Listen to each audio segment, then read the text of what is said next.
श्रीमहामृत्युञ्जय स्तोत्रम्। ॐ अस्य श्रीमहामृत्युञ्जय स्तोत्रमन्त्रस्य श्रीमार्कण्डेय ऋषिः अनुष्टुप् छन्दः। श्रीमृत्युञ्जयो देवता गौरी शक्तिः मम सर्वारिष्ट समस्त मृत्युशान्त्यर्थम् सकलैश्वर्यप्राप्त्यर्थम् जपे विनियोगः। अथ ध्यानम्। चन्द्रार्काग्निविलोचनम् स्मितमुखम् पदमद्वयान्तस्थितम् मुद्रापाशमृगाक्षशत्रविलसत् पाणिम् हिमांशुप्रभम् कोटीन्द्रो प्रगलत्सुधाप्लुततमुम् हारादिभूषोज्ज्वलम् कान्तम् विश्वविमोहनम् पशुपतिम् मृत्युञ्जयम् भावये।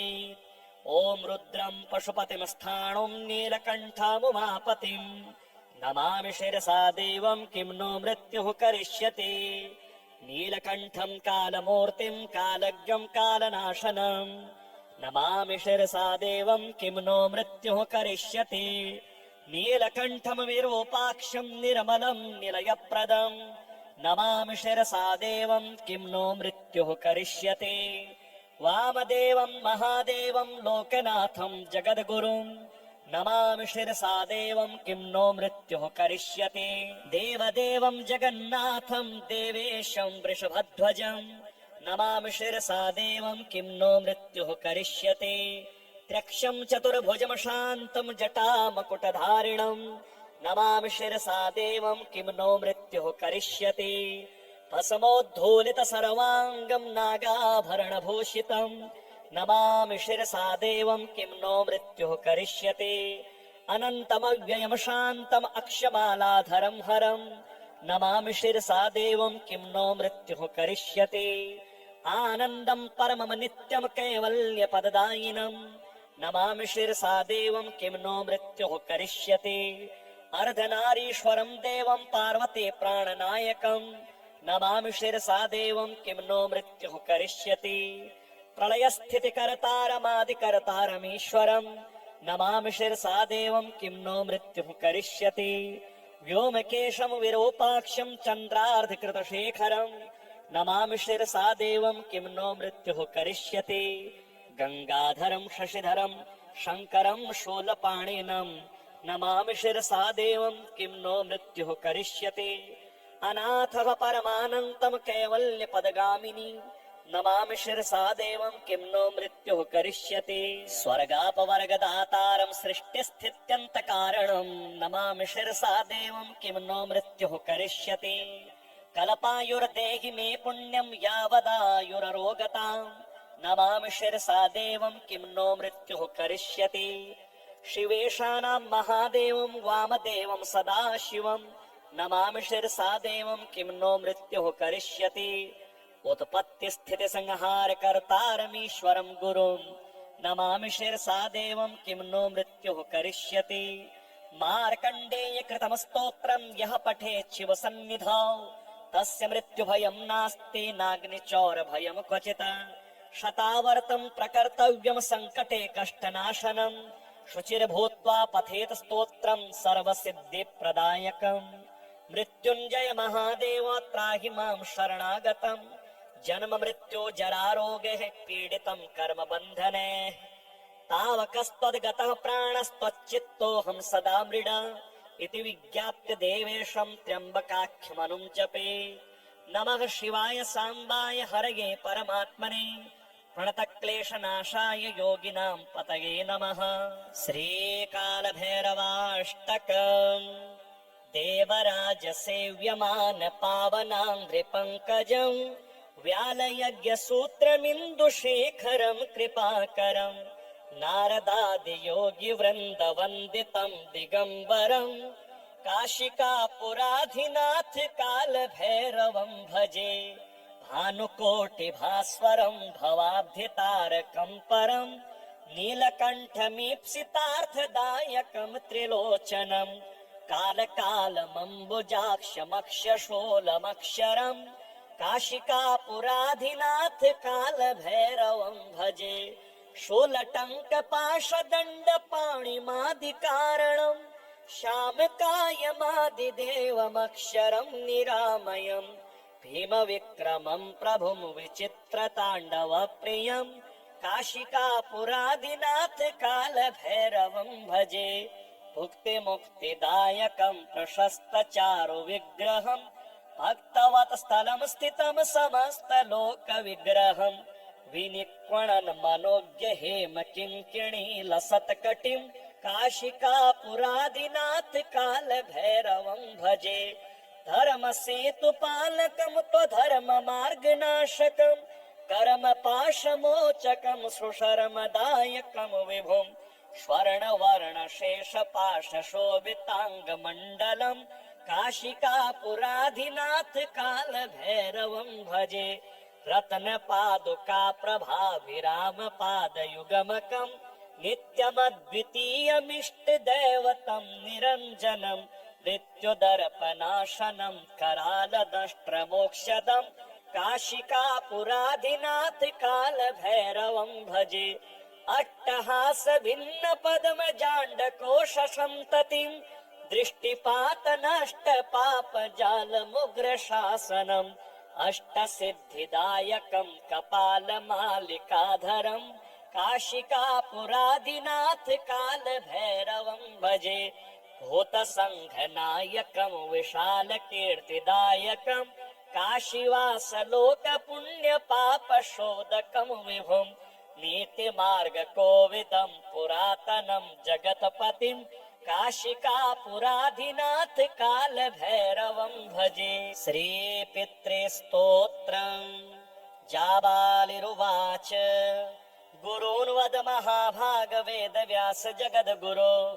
गुरूणां तारतम्यं च कस्मात् किं फलमुच्यते व्यास उवाच माता पिता गुरुः श्रेयान् ज्येष्ठभ्राता पितामहः श्वशुरो मातुलश्चैव तथा मातामहः स्मृतः पितुर्ज्येष्ठः कनिष्ठश्च भ्राता ज्येष्ठा निजस्वसा पितुः स्वसा जनन्याश्च स्वसा गुरुजनः स्मृताः पत्न्यः पितामहादीनां तथैव गुरवः स्मृताः एतेषु हि पिता श्रेयान् गुरुरेव महागुरुः पिता धर्मः पिता स्वर्गः पिता हि परमं तपः पितरि प्रीतिमापन्ने प्रीयन्ते सर्वदेवताः पिता यस्य क्वचित् दृष्टो न तस्य कस्यचिद् गतिः जपोदानं तपो होमः स्नानं तीर्थक्रियाविधिः वृथैव तस्य सर्वाणि कर्माण्यन्यानि कानिचित् करोति सर्वदेवेशं पितरं चानुतप्ययः अनुतापः पितुस्तीव्रं विषं दहति यं सुतं जपादि विफलं तत्र दग्धशुप्तप्तवेजवत पित्रर्थे पुण्यकर्माणि कुर्यात् सर्वाणि सत्सुतः तेनाननुमतोऽप्येवं कुर्वेन्नावसीदति यतनात्तो पितरं यस्तु कियत् पुण्यं च कारये सतत पुण्यफलं कोटे गुणमाप्नोत्य संशयम् शृणु वक्ष्ये पितुः स्तोत्रं विष्णवे ब्रह्मणोदितम् नाभिपदमोद्भवो येन तुष्टाव पितरं सतम् ब्रह्मोवाच ॐ नमः पित्रे जन्मदात्रे सर्वदेवमयाय च सुखदाय प्रसन्नाय सुप्रीताय महात्मने सर्वयज्ञस्वरूपाय स्वर्गाय परमेष्ठिने सर्वतीर्थावलोकाय करुणासागराय च नमः सदाशुतोषाय शिवरूपाय ते नमः सदापराधक्षमिणे सुखाय सुखदाय च दुर्लभं मानुषमिदं येन लब्धं मया वपुः सम्भावनीयं धर्मार्थे तस्मै पित्रे नमो नमः तीर्थस्नान तपो होम जपादि यस्य दर्शनं महागुरोश्च गुरवे तस्मै पित्रे नमो नमः यस्य प्रणामस्तवनात् कोटिशः पितृतर्पणम् अश्वमेधशतैस्तुल्यं तस्मै पित्रे नमो नमः इदं स्तोत्रं पितुः पुण्यं यः पठेत् प्रयतो नरः प्रत्यहं प्रातरुत्थाय पित्रे श्राद्धदिनेऽपि च स्वजन्मदिवसे साक्षात् पितुरग्रे स्थितोऽपि वा न तस्य दुर्लभं किञ्चित् सर्वज्ञतादिवाञ्छितम् नानापकरं कृत्वापि यः स्तौते पितरं सुतः सध्रुवं प्रविधायेव प्रायश्चित्तं सुखी भवेत् पितुः प्रीतिकरो नित्यं सर्वकर्माण्यथार्हति श्रीमहामृत्युञ्जय स्तोत्रम् ॐ अस्य श्रीमहामृत्युञ्जय स्तोत्रमन्त्रस्य श्रीमार्कण्डेय ऋषिः अनुष्टुप् छन्दः श्रीमृत्युञ्जयो देवता गौरी शक्तिः मम सर्वारिष्ट समस्त मृत्युशान्त्यर्थं सकलैश्वर्यप्राप्त्यर्थं जपे विनियोगः अथ ध्यानम् चन्द्रार्काग्निविलोचनं स्मितमुखं पदमद्वयान्तस्थितं मुद्रापाशमृगाक्षशस्त्रविलसत् पाणिं हिमांशुप्रभम् कोटीन्द्रो प्रगलत्सुधाप्लुततमुम् हारादिभूषोज्ज्वलम् कान्तं विश्वविमोहनं पशुपतिं मृत्युञ्जयं भावये ॐ रुद्रं पशुपतिं स्थाणुं नीलकण्ठमुमापतिं नमामि शिरसा देवं किं नो मृत्युः करिष्यति नीलकण्ठं कालमूर्तिं कालज्ञं कालनाशनं नमामि शिरसा देवं किं नो मृत्युः करिष्यति नीलकण्ठं विरूपाक्षं निर्मलं निलयप्रदं नमामि शिरसा देवं किं नो मृत्युः करिष्यति वामदेवं महादेवं लोकनाथं जगद्गुरुं नमामि शिरसा देवं किं नो मृत्युः करिष्यति देवदेवं जगन्नाथं देवेशं वृषभध्वजं नमामि शिरसा देवं किं नो मृत्युः करिष्यति त्र्यक्षं चतुर्भुजं शान्तं जटामकुटधारिणं नमामि शिरसा देवं किं नो मृत्युः करिष्यति भस्मोद्धूलित सर्वाङ्गं नागाभरणभूषितं नमामि शिरसा देवं किं नो मृत्युः करिष्यति अनन्तमव्ययं शान्तम् अक्षमालाधरं हरं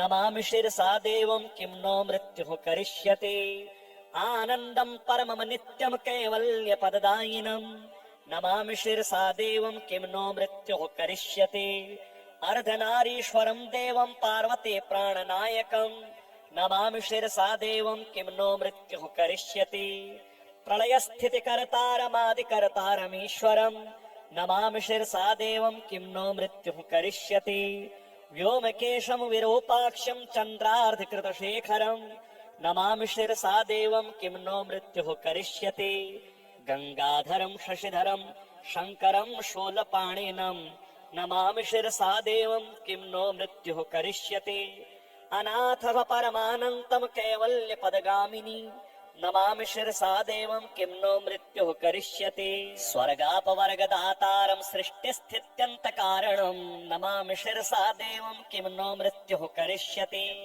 कल्पायुर्देहि मे पुण्यं यावदायुररोगताम् नमामि शिरसा देवं किं नो मृत्युः करिष्यति शिवेशानां महादेवं वामदेवं सदाशिवं नमामि शिरसा देवं किं नो मृत्युः करिष्यति उत्पत्तिस्थितिसंहारकर्तारमीश्वरं गुरुं नमामि शिरसा देवं किं नो मृत्युः करिष्यति मार्कण्डेयकृतं स्तोत्रं यः पठेत् शिवसन्निधौ तस्य मृत्युभयं नास्ति नाग्निचौरभयं क्वचित् शतावर्तं प्रकर्तव्यं सङ्कटे कष्टनाशनं शुचिर्भूत्वा पठेत् स्तोत्रं सर्वसिद्धिप्रदायकम् मृत्युञ्जय महादेव त्राहि मां शरणागतं जन्म मृत्यु जरारोगैः पीडितं कर्मबन्धने तावकस्त्वद्गतः प्राणस्त्वच्चित्तोऽहं सदा मृड इति विज्ञाप्य देवेशं त्र्यम्बकाख्यमनुं जपे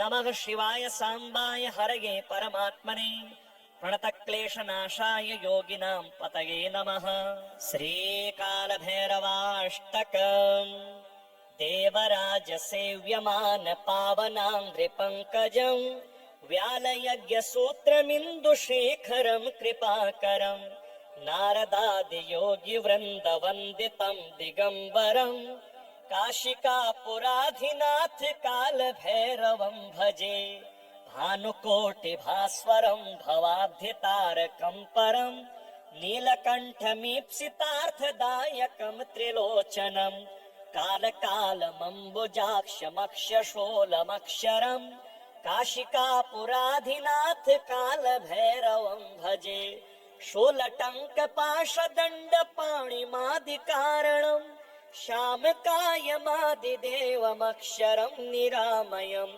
भीमविक्रमं प्रभुं विचित्रताण्डवप्रियम् काशिकापुरादिनाथ कालभैरवं भजे मुक्तिदायकं प्रशस्तचारु विग्रहम् भक्तवत् स्थलं स्थितं समस्तलोकविग्रहम् विनिक्वणन् मनोज्ञ हेम किङ्किणी लसत्कटिं काशिकापुरादिनाथ कालभैरवं भजे धर्मसेतुपालकं त्वधर्ममार्गनाशकं कर्मपाशमोचकं सुशर्मदायकं विभुं स्वर्णवर्णशेषपाशशोभिताङ्गमण्डलं काशिकापुराधिनाथ कालभैरवं भजे रत्नपादुका प्रभाविरामपादयुगमकं नित्यमद्वितीयमिष्टदैवतं निरञ्जनं मृत्युदर्पनाशनं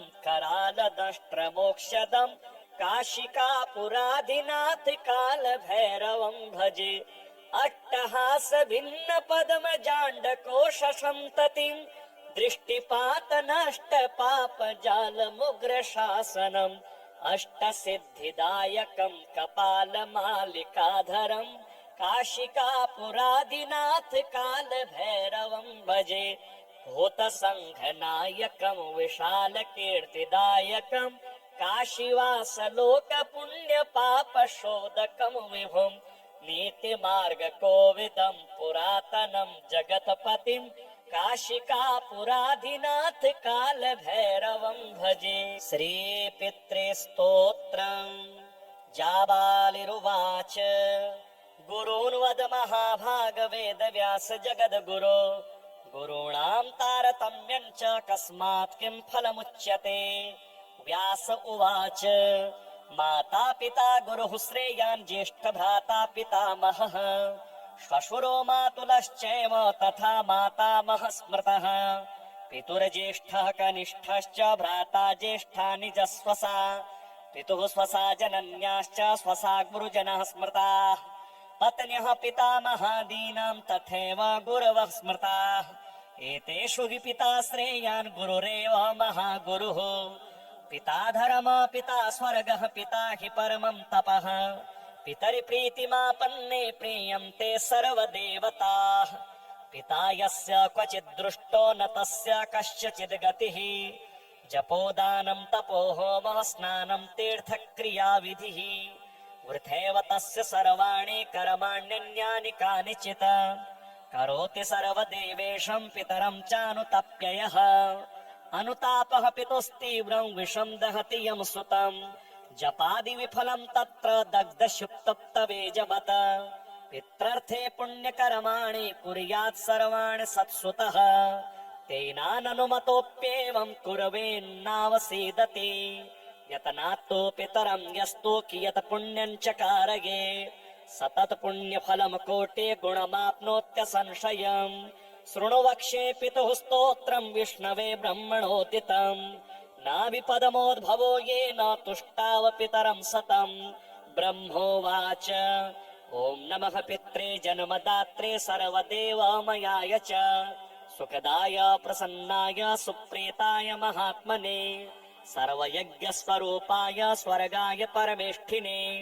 सर्वतीर्थावलोकाय करुणासागराय च नमः सदाशुतोषाय शिवरूपाय ते नमः सदापराधक्षमिणे सुखाय सुखदाय च दुर्लभं मानुषमिदं येन लब्धं मया वपुः सम्भावनीयं धर्मार्थे तस्मै पित्रे नमो नमः तीर्थस्नान तपो होम जपादि यस्य दर्शनम् महागुरोश्च गुरवे तस्मै पित्रे नमो नमः यस्य प्रणामस्तवनात् कोटिशः पितृतर्पणम् अश्वमेधशतैस्तुल्यं तस्मै पित्रे नमो नमः इदं स्तोत्रं पितुः पुण्यं यः पठेत् प्रयतो नरः प्रत्यहं प्रातरुत्थाय पित्रे श्राद्धदिनेऽपि च स्वजन्मदिवसे साक्षात् पितुरग्रे स्थितोऽपि वा न तस्य दुर्लभम् किञ्चित् सर्वज्ञतादिवाञ्छितम् नानापकरम् कृत्वापि यः स्तौति पितरम् सुतः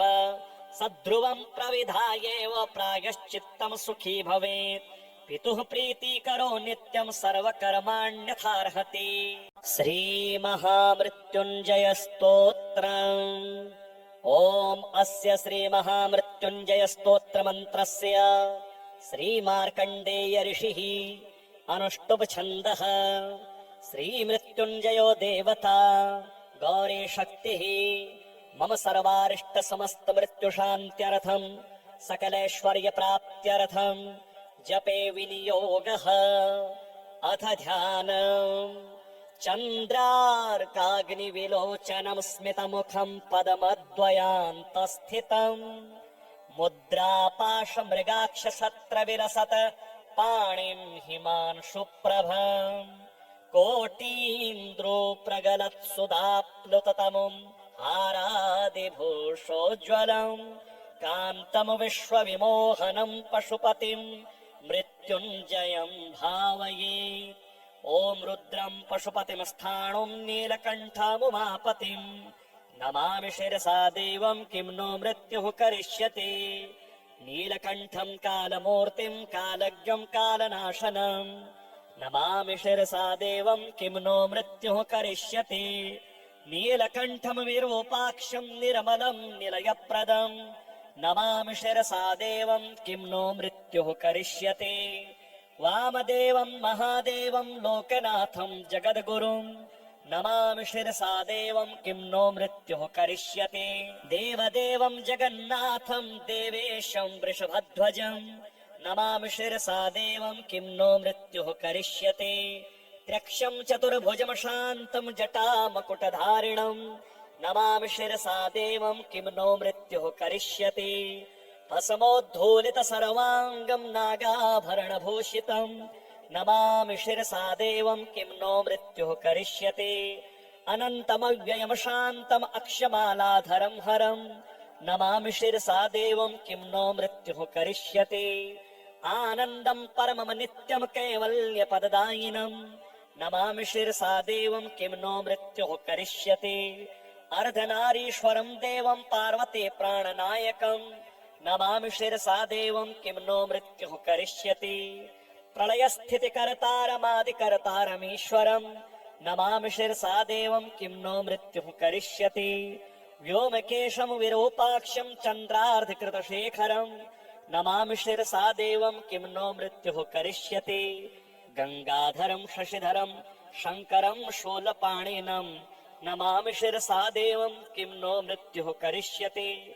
अनाथः परमानन्तम् कैवल्यपदगामिनी नमामि शिरसा देवम् किं नो मृत्युः करिष्यति। स्वर्गापवर्गदातारम् सृष्टिस्थित्यन्तकारणम् नमामि शिरसा देवम् किं नो मृत्युः करिष्यति। कल्पायुर्देहि मे पुण्यम् यावदायुररोगताम् नमामि शिरसा देवम् किं नो मृत्युः करिष्यति। शिवेशानाम् महादेवम् वामदेवम् सदाशिवम् नमामि शिरसा देवम् किं नो मृत्युः करिष्यति। उत्पत्तिस्थितिसंहारकर्तारमीश्वरम् गुरुम् नमामि शिरसा देवम् किं नो मृत्युः करिष्यति। मार्कण्डेयकृतम् स्तोत्रम् यः पठेत् शिवसन्निधौ तस्य मृत्युभयम् नास्ति नाग्निचौरभयम् क्वचित्। शतावर्तम् प्रकर्तव्यम् सङ्कटे कष्टनाशनम् शुचिर्भूत्वा पठेत् स्तोत्रम् सर्वसिद्धिप्रदायकम्। मृत्युञ्जय महादेव त्राहि माम् शरणागतम् जन्म मृत्यु जरारोगैः पीडितम् कर्म बन्धने तावकस्त्वद्गतः प्राणस्त्वच्चित्तोऽहम् सदा मृड इति विज्ञाप्य देवेशम् त्र्यम्बकाख्यमनुम् जपे। नमः शिवाय साम्बाय हरये परमात्मने प्रणतक्लेशनाशाय योगिनाम् पतये नमः। श्रीकालभैरवाष्टकम्।